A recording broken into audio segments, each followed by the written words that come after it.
एकड़ जमीन अच्छे आम यहाँ मोर बहन 4 एकड़ और मोरटा 4 एकड़ भाग कर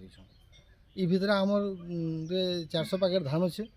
आ मोर बहन भी टोकन नुहे आसे आमर भी टोकन नुहे मोरटा भी टोकन नुहे आसे आर बड़ा असुविधा आम चलुँ ई टाइम के इलेक्ट्रिक वाले आम तो गोटे 8,000 टका नोटिस देछन ताकू मुझे बहुत रिक्वेस्ट कली मतलब 20 दिन भितर मुझे पैसा देवी टाक बोले से बिल्कुल न मानु तो लाइन काटमु बोले धमक चमक देले लास्ट मुझे क्या करमी आज्ञा बोले आ तार ऑफिस में जाकि धान नहीं डिपोट दे देछे आरो इन द परिस्थिति आम धान टोकन ना आवाले आम चलुँ आर केमती टोकन आवा भल के धान बिकी पारमु से आम समस्त को निवेदन करुँ कंज्यूमर जे पकेसन से तार नहीं कर जीवे आमके तो एंते स्टेटमेंट दवा लगे किसी मना कर तो यार ऊपर आम बेसी किसी कही ना ऊपर आमर हायर अथॉरिटी जो अच्छा साड़ू ऑर्डर अच्छे कि आम किसी स्टेटमेंट दे ना पार आप हायर अथॉरिटी कांटेक्ट कर पारे काली आई सर काली सेकेंड हाफ आम मैंने धान रखवार लगे भी किसी नहीं कही भूल बुझाणा जेहेतु रखला पर